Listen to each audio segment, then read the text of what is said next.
Subscribe to our YouTube channel and press the bell icon to get the latest updates. Hello friends. The US Federal Reserve has raised its interest rates by 75 basis points or 0.75%. It now joins the ranks of India, and of course the British Central Bank has also raised interest rates. And in this video, I want to talk to you about the implications, the fallout of rising interest rates on your portfolios, on your open trades, and how you should be trading going forward. First of all, I have been advocating that interest rates will rise and that will push up the cost of funds. That has implications for the markets on the whole, because easy and cheap money is mother's milk to a bull market. And that era of easy and cheap money is ending. Somebody is turning off the tap. All right. So markets are likely to fall lower because money that was required to speculate, to push prices higher and higher, is going to become difficult to get. And why interest rates will rise across the board? This is something that I've explained to you in an earlier video. It's called the cash carry trade. Here is country A offering 5% interest. Here is country B offering 10% interest. Money will go out of country A because it's giving only 5%, and it will flow into country B because it's getting 10%.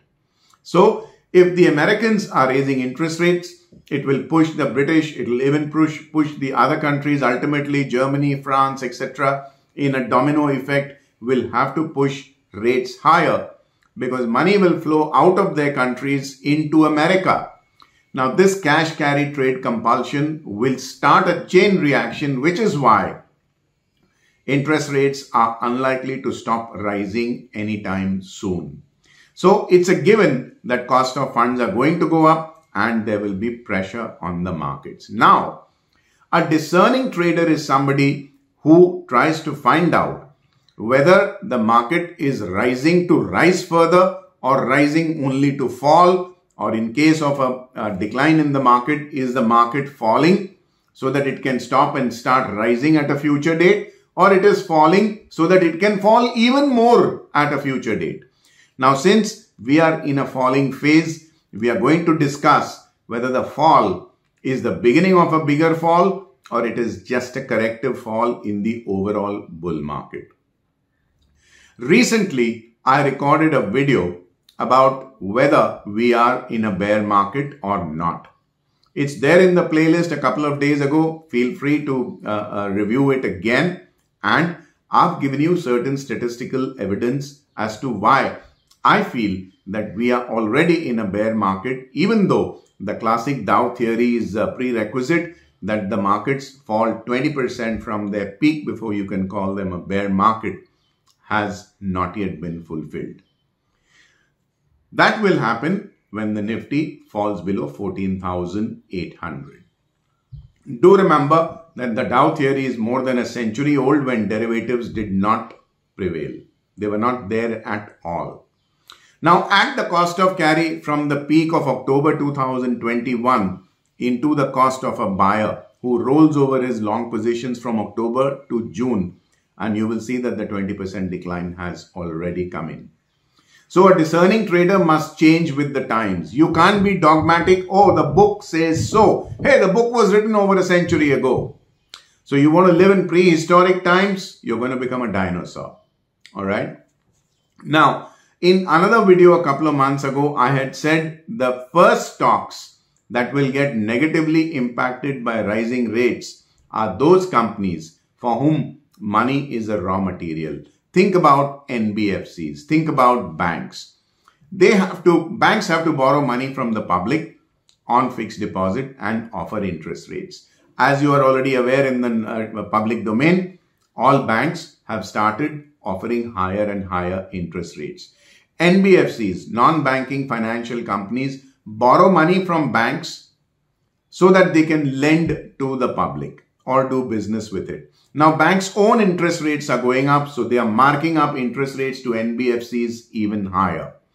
This is why your HDFCs and Bajaj Finances and Bajaj Finserves and LIC Housing, etc., are slowly but surely falling lower.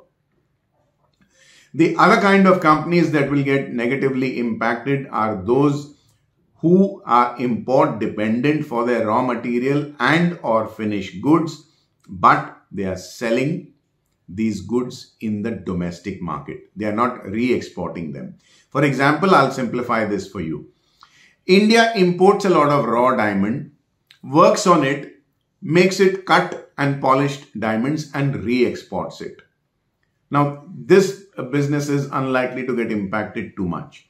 But imagine if you were to import something, the dollar is up and therefore your landed cost is up and you have to sell it in the domestic market. There will be a fall in sale because prices have gone up.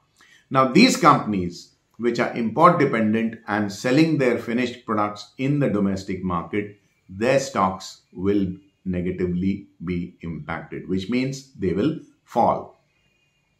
The other companies that are going to get negatively impacted are those that are nursing a lot of foreign exchange loans. The one lesson that I learned from trading the financial markets through the Southeast Asian currency crisis of 1997-1998 was companies and countries that have a lot of foreign exchange debt and their local currencies fall against the creditor nation, they tend to go bankrupt. So those companies which are nursing a lot of dollar denominated debt will find paying interest and or repaying the entire loan a little more difficult because it takes more rupees to buy a dollar today to repay that loan or even to pay interest on it. So those stocks will be negatively impacted again. What is the difference for options traders? Now this is something that I'm frankly pretty worried about. One of the factors that determines option premium is the risk-free return rate. Call it the 10-year benchmark bond yield or a bank fixed deposit or the prime lending rate. Take it whatever you want. Rates are up, bond yields are up. So your options premium is likely to see a bump up. Also understand that there is higher volatility in the market, which means higher IVs, implied volatility. So options premium might rise. If you're an options buyer, stick with me till the end of the video. There's a special segment on options. If you're an options buyer, you might find you're paying a higher premium either to buy puts or in some cases, even the call premiums have gone up. That's surprising because call premium should have fallen, but this is the interest rates that's talking. Unfortunately, options are a decaying or a wasting asset, which means with every passing day, the premium erodes just because time to expiry is shorter. So the decay will remain the same, but your premium has expanded, which means the risk reward is not in your favor anymore because the risk-free rate will have gone up. So please be very careful. Don't go overboard and wait till the last bit of this video before taking a call on options. What about futures traders? They are also facing a very serious challenge, and it's a very unique situation. It's not something that you see every day. You see, I work on statistical models, and what we are seeing is fascinating from the mathematical point of view. The guys who are at the receiving end, who are taking the mark-to-market losses are not fascinated at all. Believe me when I tell you that. Now, with the risk-free rate, the futures premium should also go up because the cost of carry should go up. Unfortunately, at least in the case of the Nifty, it's flitting between the positive and negative premium. A lot of times, the index is witnessing a discount to spot. That's worrying me. Why does it worry me? Because there are actually sellers even at a discount. Now that tells you that when traders are willing to sell at a discount, they are extremely bearish on the market. So probably markets are falling only to fall further rather than to rise in a hurry. Now, the last bit and the very interesting bit here. You see, this chart on your screen tells you what's been happening when the Nifty has been sliding. I told you in my video whether we are in a bear market or not, which I recorded and uploaded last week. I gave you the MWPL data. MWPL is market-wide position limits. This is the extent of exposure traders have taken as compared to what SEBI allows them.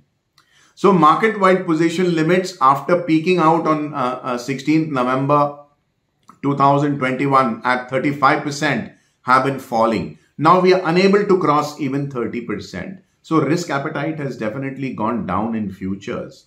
But are traders stopping their bullish efforts? Are they giving up hope? They are not. The chart on your screen tells you that they are now unable to afford futures because of mark-to-market losses, and therefore they are latching on to hope and buying options. This is worrying me. Why? Because options are relatively cheaper to buy. But then losses calculated on futures are easier. Remember, there are just 3 series of futures available at any given point in time. Calculating public losses on options is a whole lot more difficult because at least for the indices, there are weekly and monthly options. Then you have 3 series of options and you have multiple strike prices. So how much a retail investor actually lost on those misguided options trades, you just don't know. And therefore, I feel that people, once they are desperate, they can't afford to go into futures, are latching on to hope and getting into options, and they are getting the life beaten out of them. This is normally a very critical stage before capitulation. Capitulation is surrender. I can't hold on to my long positions anymore. I can't bear the pain of losses. I can't pay mark to market and margin calls anymore. And therefore, I give up. That is capitulation. So we are a few steps closer to capitulation because traders have latched on to hope and gone from futures to options. In my humble opinion, the sum and substance of this video is, are we falling to rise in a hurry, or are we falling so that we can fall further? I am tilted towards the latter argument. We are falling to fall further. Can there be bear market rallies or technical corrections in between? Of course. Should you get suckered into buying and thinking that is the end of the bear market? That's your call. Alpha into omega or omega into alpha, that's a call every trader takes for himself. I'm inclined to believe that we are in for a decline, even from the present levels. So let's be careful out there, because forewarned is forearmed. On this optimistic note, I bid goodbye to you, not before reminding you to click like on this video if you liked what you saw. Subscribe to my YouTube channel if you haven't already done so. Click on the bell icon to receive instant alerts about fresh videos being put out here. Good, bad or ugly, I welcome your comments in the comment section. And please help me reach out to fellow smart, like-minded traders like yourselves by referring my video to your family and friends. Thank you for your patience and being with me in my video. Till we meet again in my next, this is Vijay Bambwani signing off for now. Have a very, very profitable week ahead. Thank you.